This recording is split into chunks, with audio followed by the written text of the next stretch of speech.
Oh, excellent. So, hello, welcome to Exhale TV episode 3. For those of you who don't know, my name is Charlotte and I'm the founder of Exhale. One of the amazing things that we do at Exhale is that we teach children from age 2 to be more mindful, to meditate, to breathe, to find space, and just to use their bodies to become more confident and more empowered and more creative. All the stuff that we do with adults, but with our little ones. So today I am joined by the amazing Emma from Exhale Staffordshire North. So she is, I'll let her introduce herself actually before I do the big spiel. So Emma, before we do anything else, do you want to just say hello, give us a little bit of background on who you are, and your back, your path. Yeah.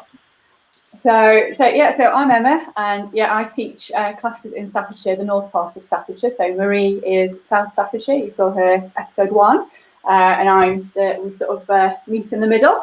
And I've been a primary school teacher for 14 years. That sounds like a really long time now, doesn't it?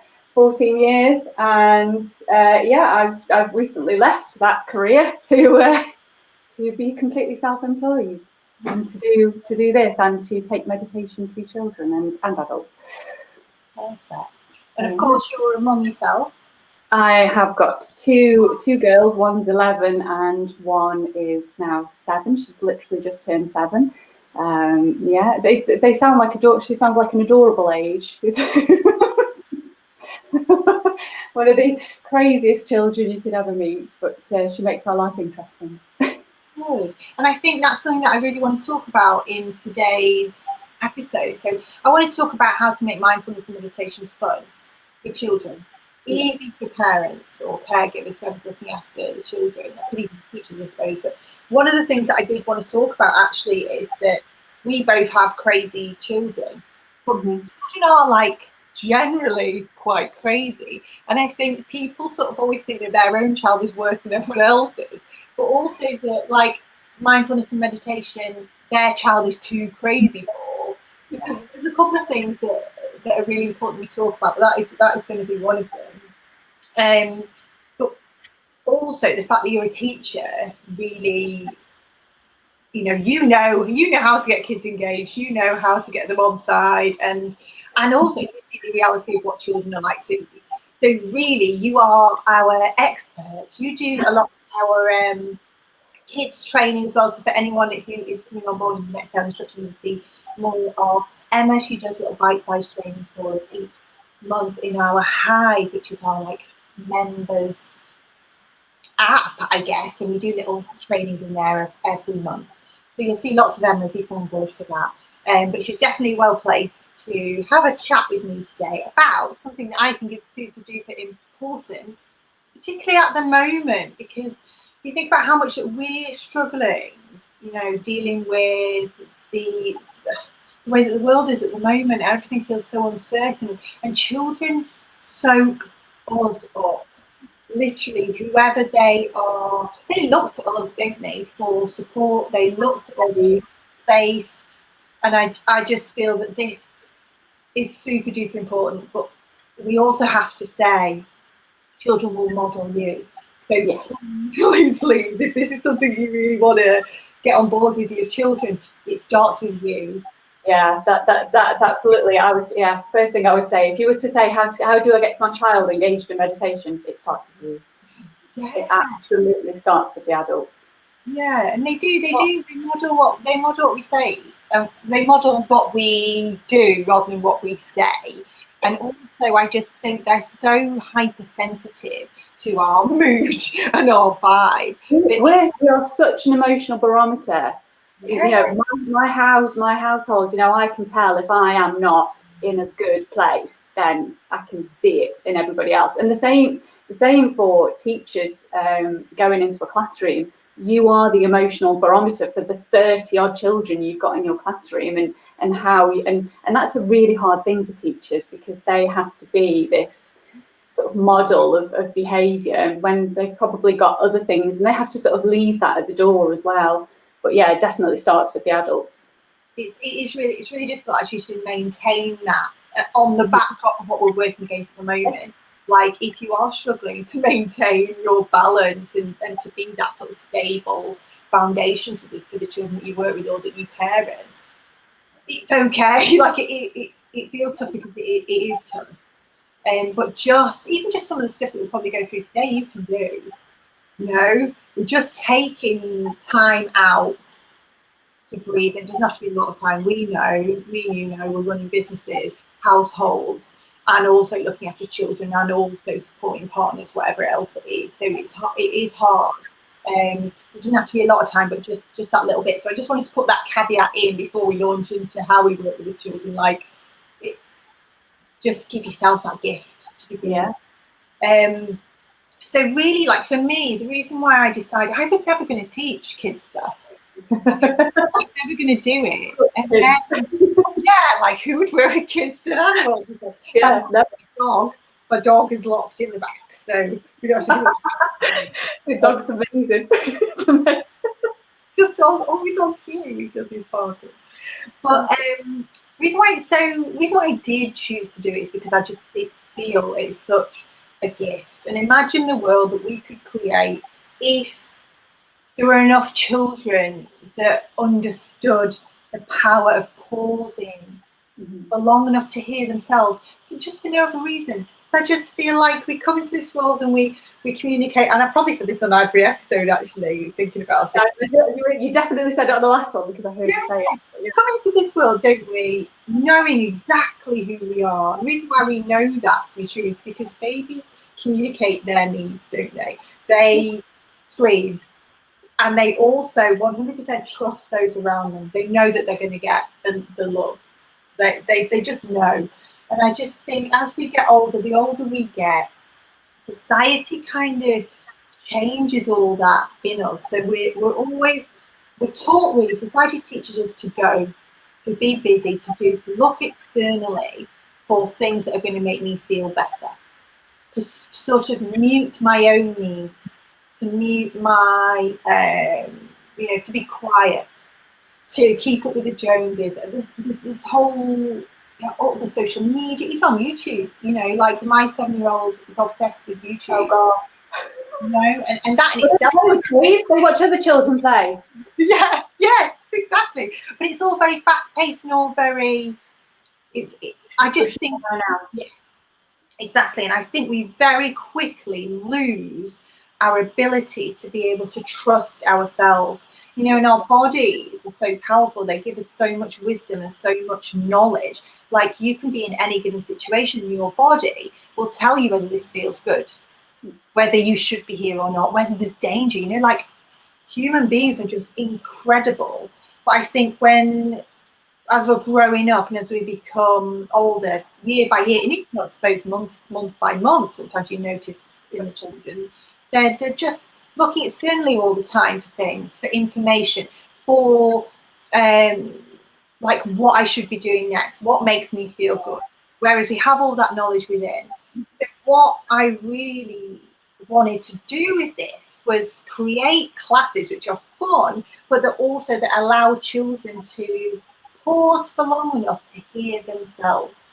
So that as they grow up, they understand their values. They can stand up for what's right.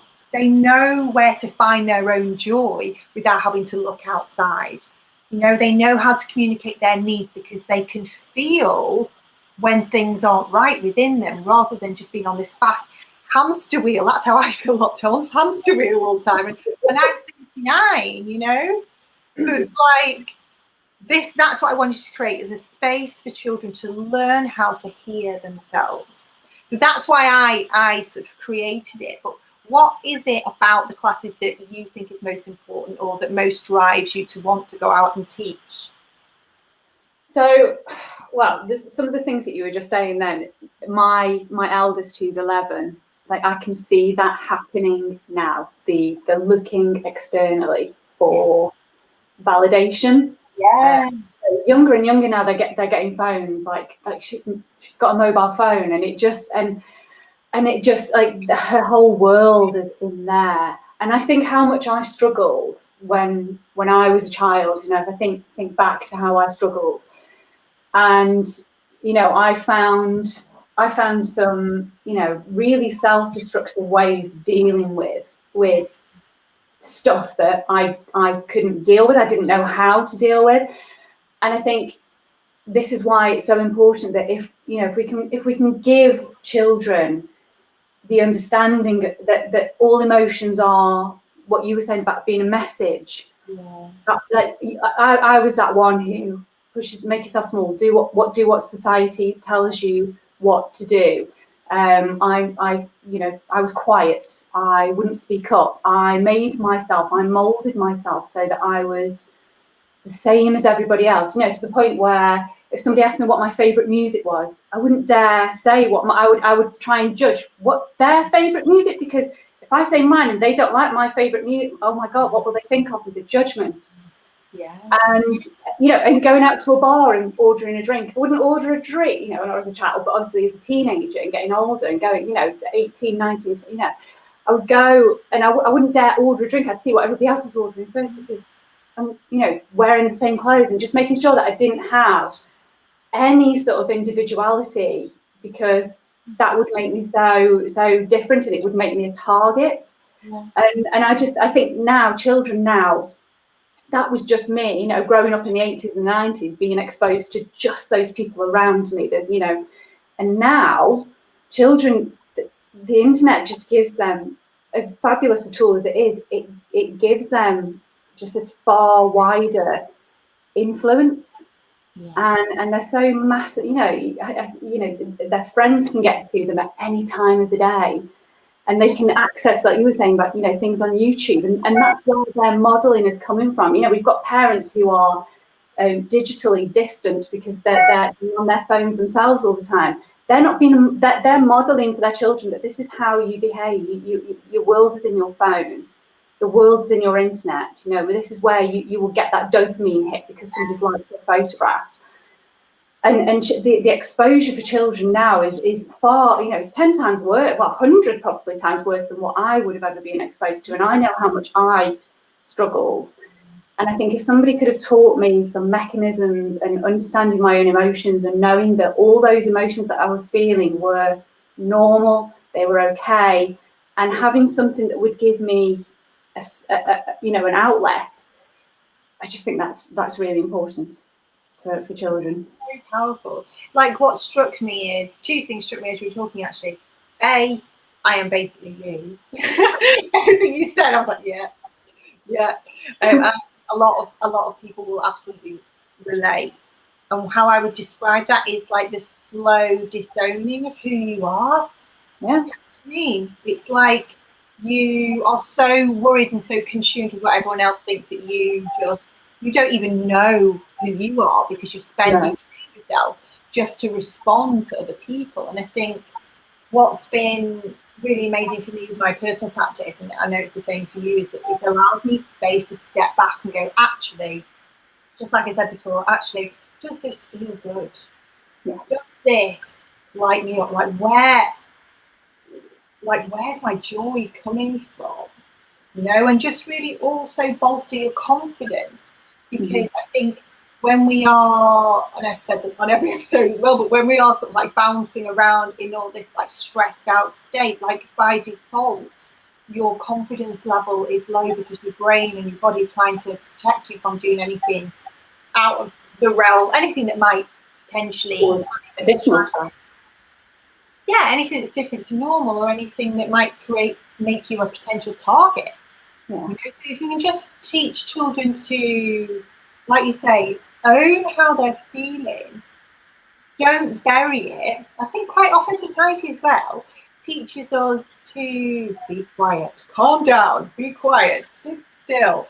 All of that stuff that we do naturally as parents, like don't beat yourself up. And teachers, what do children do at school? You are quiet and you sit still.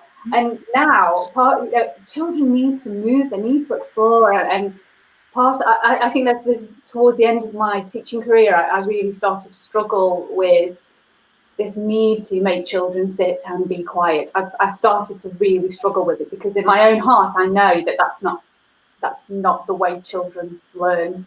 Yeah.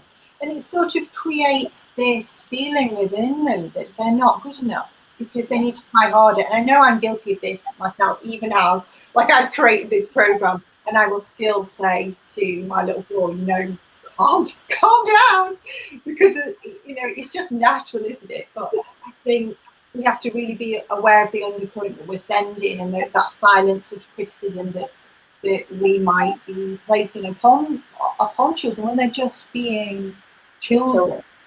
And I think that's where it begins, isn't it? You're told to. No wonder we've created like this society where there's women like us, powerful, strong women that are still like second guessing themselves, still not putting your hand up. So, excuse me, I need help. Like, no wonder. So I think what's really amazing is that we're giving children opportunity to celebrate who they really are, bolster their confidence through just the breathing techniques that we use day in, day out. But also, like you say, those open and honest conversations about emotions are so powerful, and just that you're not wrong for feeling, and you're not wrong for reacting either. And I think one of the things that parents say to me is, "Oh, will my child be less crazy?" No, I'm like, no, right? And I don't want them to be any less crazy. All I want them to have is this breathing space to hear themselves, but also to be able to regulate. When we have emotions are big, they feel massive. You have a big explosion. And children don't have the ability that we do. We call it meta awareness, but they don't have the ability to sort of step away from that and go, "This is unhelpful behaviour." Like they're totally within it, and that's perfectly human and normal, and actually quite amazing. But they're so present, they're so in it. But also, I just feel like it's your bounce back rate is what we provide from this. So like.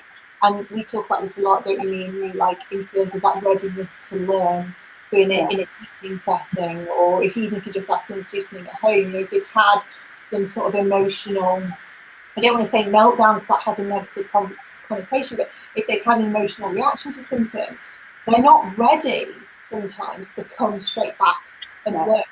Our tools provide that space for them to be able to come back again, pick themselves up. So I mean, I could, again, as always on these topics, I could talk for like hours about it, because there is. It's interesting what you say about the children and the less, will they be less crazy? And when I've done, the minis with the smaller children, talking age 3, 4, and they are just bouncing around because they've got this energy, and the more you can see them off sort of going like, "Oh my God, sit down. You're just like, "Oh, it's okay, let them bounce."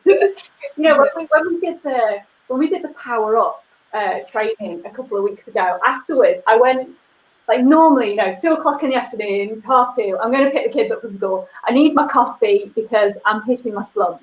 It's 2:00, I'm hitting my slump. And when we'd done the training, and I went to pick up the kids from school, and I was buzzing. I was like, I could feel like just this. It was brilliant. I don't know how to explain it. It was just like this warm, just a buzz. And I just think that's what the kids classes give to the kids. We don't want them afterwards to be sort of like, "Oh, yes." That's not what it is. It's giving them this buzz that is, it's like a high. Yeah, it's that. It's perfect, isn't it? And I think that's really important point to say, is that like children are designed to sit and be still and be quiet, and actually it has very little to do, like in our classes. Yes, we do a little bit of that, but it's obviously the older they get, the longer they sit. And you'd be amazed how they will come and do it. Yes, perhaps the in-between bits, they'll go off and they'll be a bit crazy in between and they'll jump around. But then those bits where we are quiet, they'll come and they'll sit and they'll do it because they're seeing everybody else do it. And they just come and you don't have to do anything You don't have to make them do it. They will just come. It's like planting a little seed and it just... And I think in a lot of ways children are easier because they will give it a try, you know. And I think adults sort of have this notion where it won't work for me, so I'm not going to do it. Whereas kids will give it a go. They feel the benefits and then respond to it. Yeah, and they want to do it. And as you say, like the repetition we have in class makes it easier for them to understand what comes next, and that's a really important part of our structure. But I think, to pick up on what you were saying about Powerup, for those of you who don't know about Powerup was an instructor CPD training. So when you come and join us as instructors, you don't just do your course and off you go. You know, you have opportunities to upskill and learn more and experience new things. And I created Powerup to teach the instructors how to use your body and how to use meditation, how to use heart-opening meditations in particular to energize you. Because I think a lot of people forget that actually, like your body, you have everything you need within you. You can find peace within, but you can equally find energy and confidence and literally that sense of like a bouncing off the wall sense of motivation. That's come from internally. And I think that's more what our kids' classes are about. And then in between that, so we kind of go from energy and like using our bodies, using ourselves, being present in our bodies rather than being told, sit still, don't do this. You know, just being with ourselves, then interspersed with quiet moments of calm.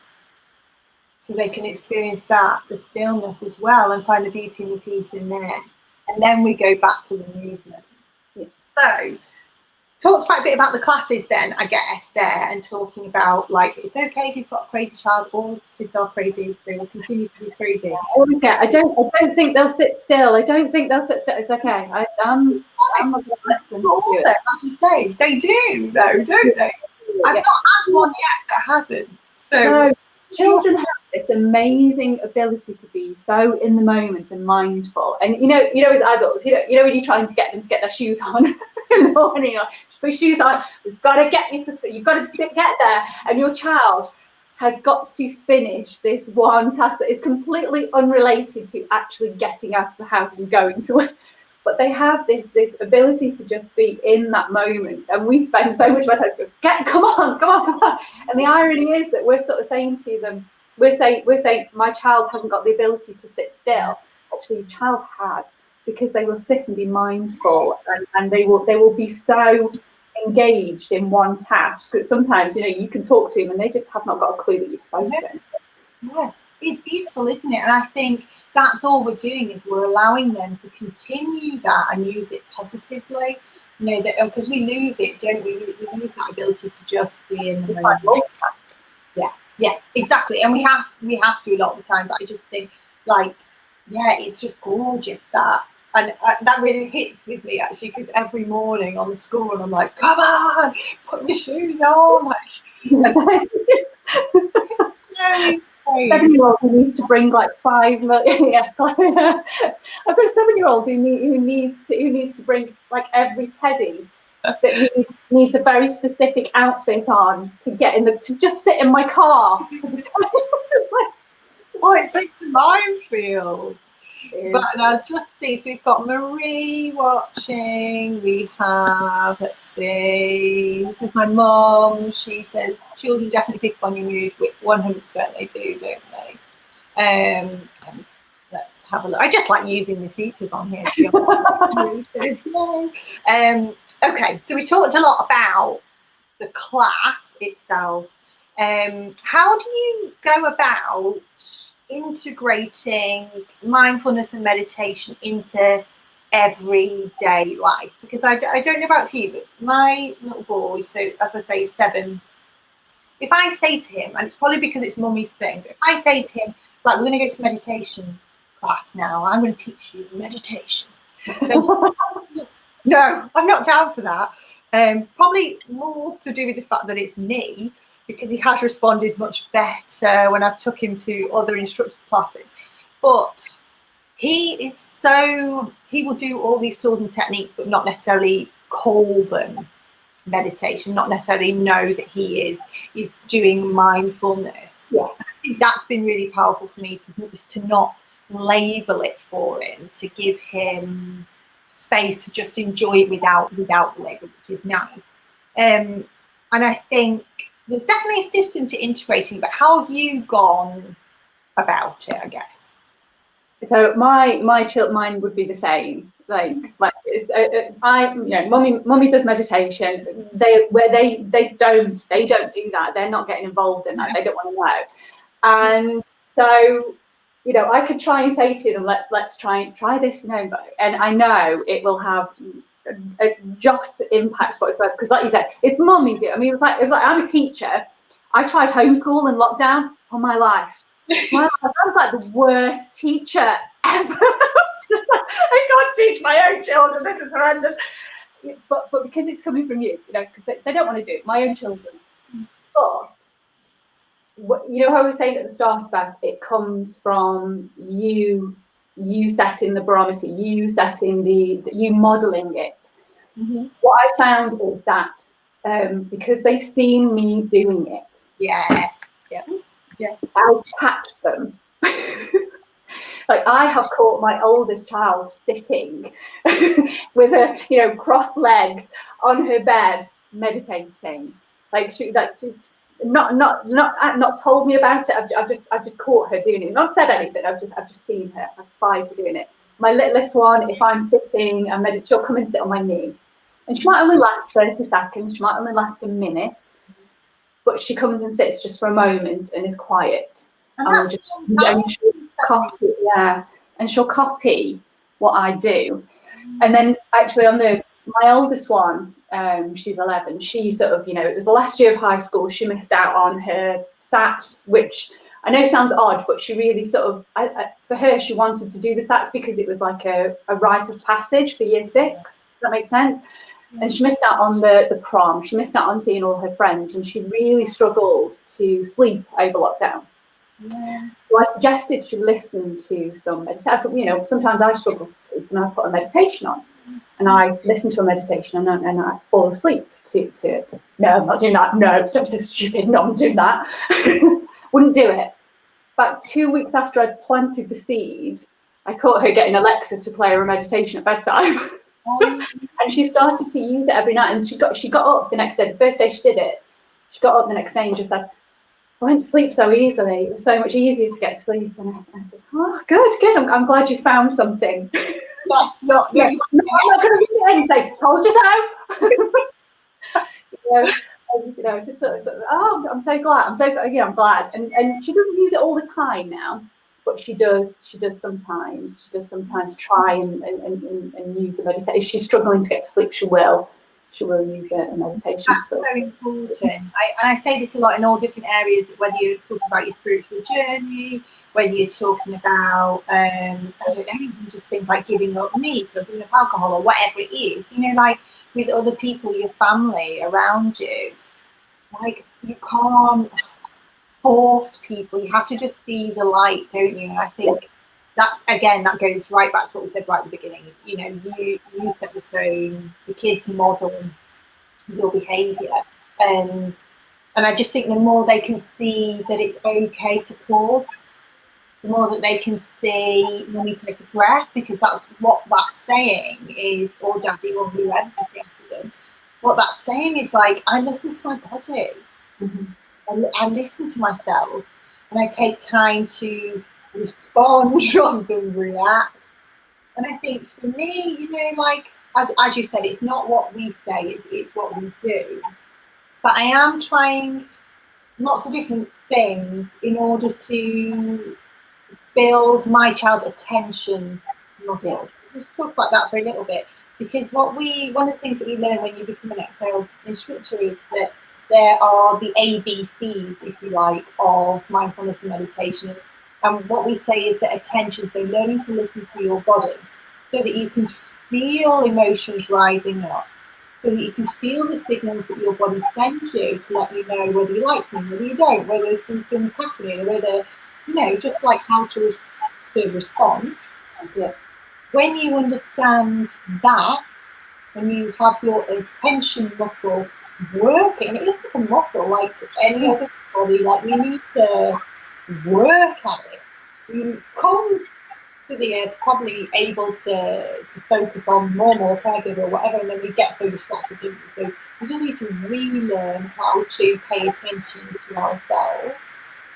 That's the aim. Once we can sit in that space where I'm able to pay attention to the signals my body's sending me, I'm then able to take a breath when I need to. I'm then able to balance. I'm then able to bounce back. That's the big. So like attention comes first. That allows us to then be in a position where you're like, hold on a minute, I need to pause here. I need to breathe. I need to be able to bounce back from whatever's going on for me. And then from that peaceful place of balance, when our brains are not stuck in that fight or flight mode anymore, we're then able to find C, which is compassion. So without the B, you can't have compassion for anyone else, because when you're in that survival mode, you're all about you. That's not your fault. That's how our bodies and our brains work. But I also like to say that the C also brings us confidence, courage, creativity, all those amazing things that we talk about in adult classes anyway. So I suppose what I'm saying is there's a sequence to it, but it starts with paying attention. Yeah. If anyone is watching going, how on earth do I start this? That is exactly where I start. So it's about taking time. It doesn't have to be long. It doesn't have to be in any particular place or any particular setting. But like how in everything that you do, can you encourage your child to pay more attention to themselves? Yeah. So for me, it's like how we might be in the bath, like we've got to have a bath. It's filthy most of the time. And you're like, what colours can you see in the bath? What do the bubbles smell like? What do the bubbles feel like?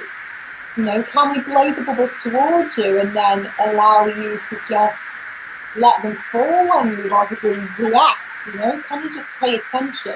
Can you follow the bubbles? You know, so they're kind of that's what I'm starting with. Yeah, and being out in nature, I guess, as well, and just paying attention to being outside, and you know, children are fascinated by nature and the things that are.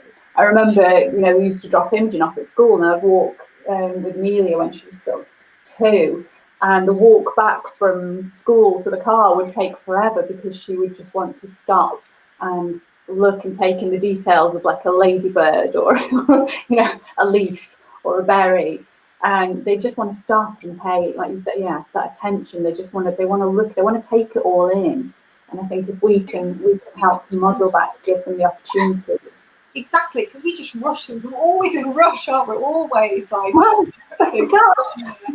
exactly. So I just think like it doesn't need to be anything massive, you know. No. It's like in this moment, where can we pay more attention? Like this morning, we walked to school. It was a little bit slippery, a little bit frosty, and I mean, it did backfire on me slightly, I will say. But we were looking at the puddles, and then putting his foot into the puddle to like to feel and hear the crunch. Yeah. But then obviously came the splash. Yes. So then we've got all day in school now with a wet foot. But little things like that, I just think make all the difference. And I'm not saying to him, let's be mindful, let's meditate, you know, because that turns him off instantly. But yeah, those little bits. So to pick up on that, then, how do you make it fun? What would be? So you could talk to us maybe about one of your favourite tools. I know you're really good at this, actually. How do we make it interesting? How do you make them sort of like want to get engaged with? That's quite good fun, because he was just like jumping in the puddles. Like he obviously is going to enjoy that. But you know, like any other tips for making like everyday mindful activities fun for kids, or some examples if that's easier? I think just actually, I think tone of voice is really important. Yeah. So I certainly change the way I speak to children. You know, I was saying to you, in a room full of adults, I can't cope with talking to a room full, I would avoid staff meetings and talking in staff meetings, but put me in front of 30 children and I think just tone of voice and you being interested in it as well. The way you talk about it and the description that you give, children learn in so many different ways. It's multifaceted. They don't just learn from hearing something. They don't just learn from looking at it.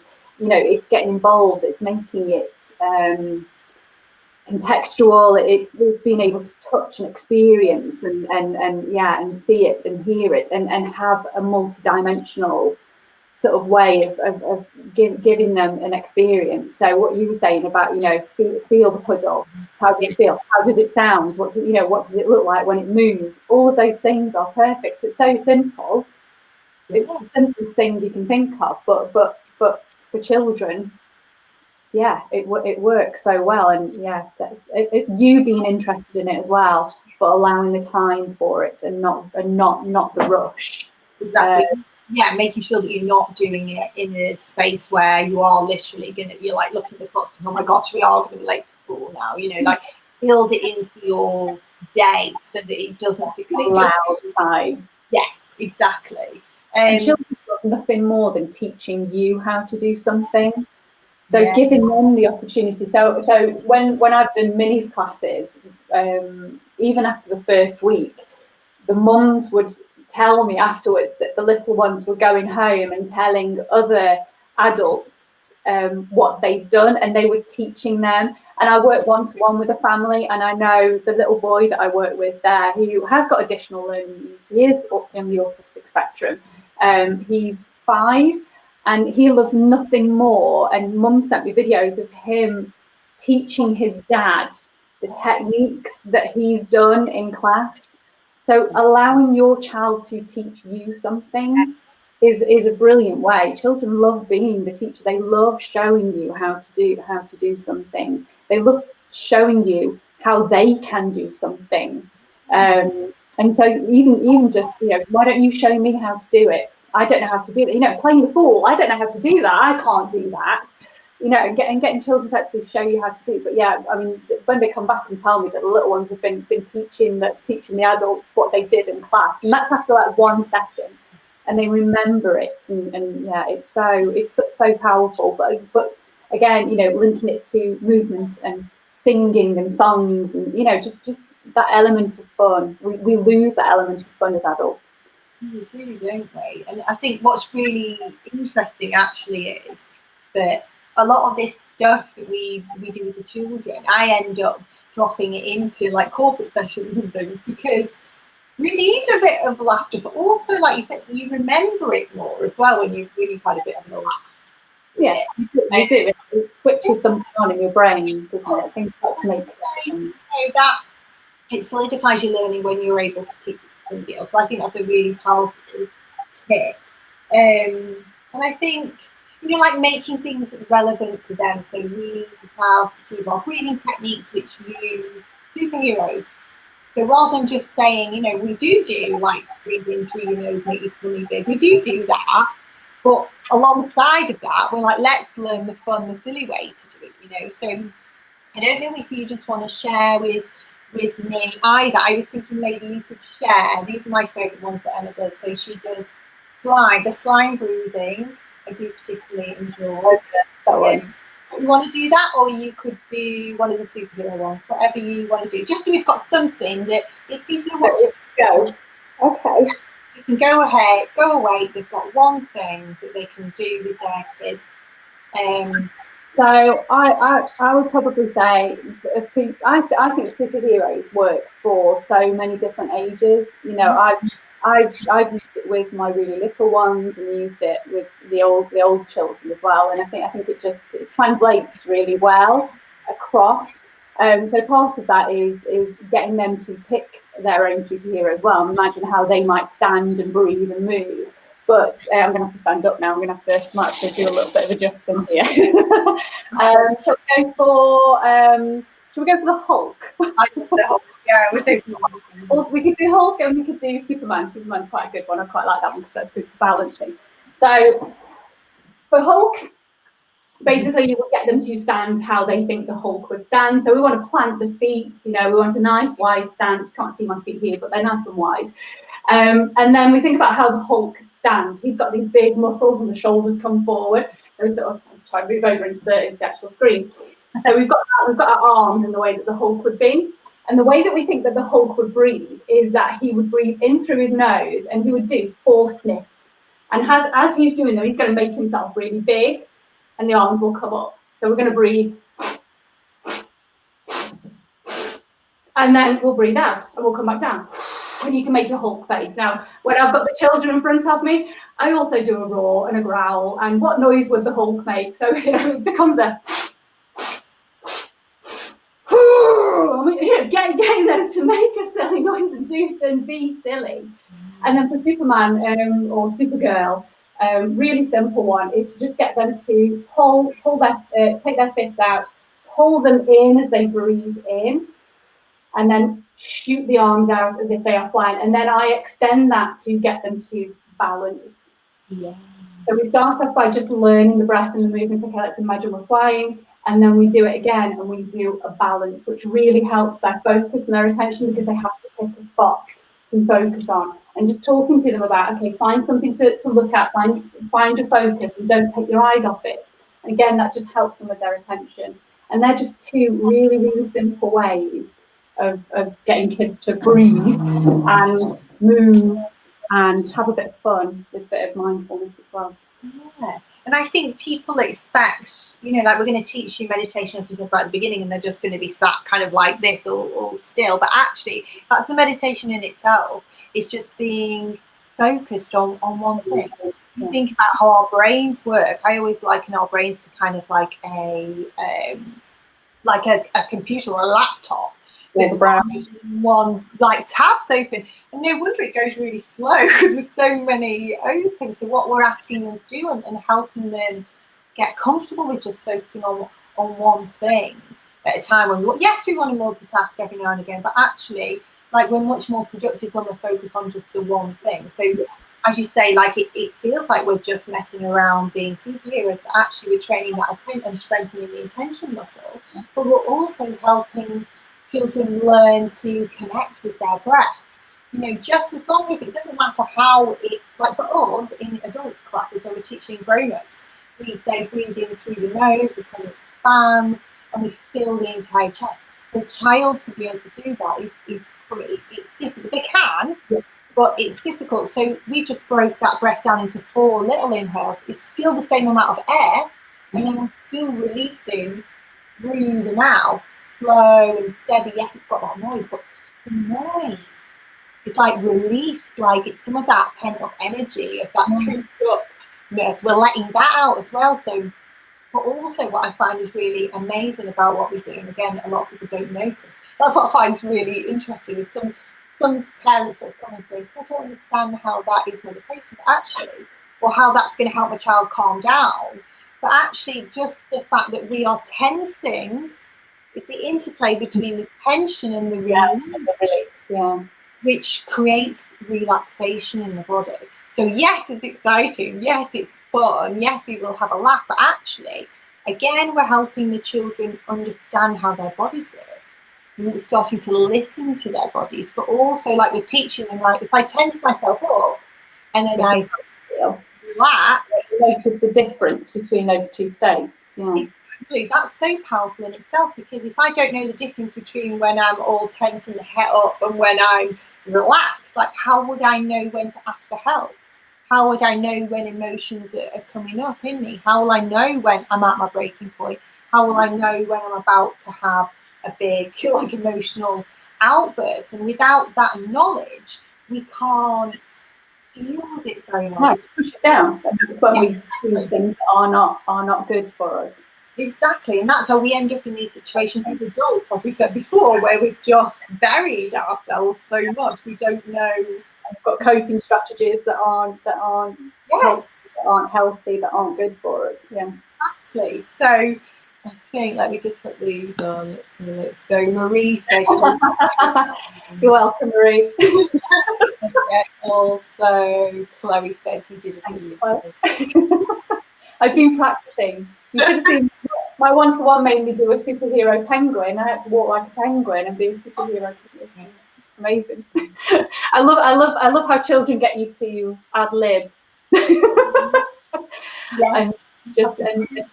And that's one of the things I do love about the classes, is that yes, we have this structure, and yes, there is this flow to the class, but also I love going off on a tangent sometimes and following what, and I think that's important as well, as following a child's lead. Yes. What's going to keep their attention? So yes, we might want them to go in one particular direction, but okay, well, how can we get them to do what we want them to do, but their way? Yeah, and letting them inform how they want to learn, and if they want to go over something again or not equally, like just listening to them, following their likes and dislikes, I think is really helpful as well. So we're on 45 minutes then, so we've talked quite a lot, but hopefully it's been helpful for people. So just to kind of summarize, I think like what I would say to people is, if like, hey, oh my gosh, this is so important, like please give yourself the opportunity to do these things as well, you know. And it's a really powerful tool that you can give to your child, and it doesn't have to be difficult. So even if, like I say, it's mindful hand washing, I wrote down here as a tip. Like, how many times have we at the moment we've got to wash our hands? We might as well do something with it, you know. How does it feel on your hands? What does the water, hot or cold? Does it, you know, like what does it smell like? You know, what can you like trace it in between all of your different fingers? Just allowing children time and space just to be present. Can you see all the lines on your hands, or the finger, you know, your pads, your fingerprints? And actually, that's like the breathing where we go up and down. Actually, you could get them to rub the soap in and out, in and out. And you could even do the breath with it, so breathing in and breathing out. Yeah, perfect. So what I was saying there, just following your, you know, the length of your fingers. As you breathe in, coming up, exhale, coming down. It's as simple as that, really. You're just going slow and steady, just allowing them just to, let's say, build that attention muscle, but also learning that breath. Well, that's the most powerful thing for me about everything we teach. It always comes back to just breathe, you know? Just breathe. So that is pretty much everything that I want to say. So do you have any any more top tips, anything else that you've not already said? I definitely think we've covered it. I wrote down a few top tips, and it was literally model, plant seed, put things in there. You know, it doesn't have to be that you make them do it, making it fun, exploring different emotions, getting out into nature, and then I put bring them to an exhale class. Of course, yeah. So in a minute, I'm going to get you to say when you're teaching and how we can get in touch with you and stuff. Just probably need to think of something that's really important. Actually, is that like we always create a backdrop to these activities as well. So we might say, say we were doing whole breathing or superhero breathing or sort of like power posing to boost their confidence and things. We would always open up a conversation for children to say, like, how does your body feel when you're scared? But also like, you know, like what signs and signals do your body give you? So they're getting too used to that vocabulary, I can't say vocabulary. But also alongside that, we're saying it's okay.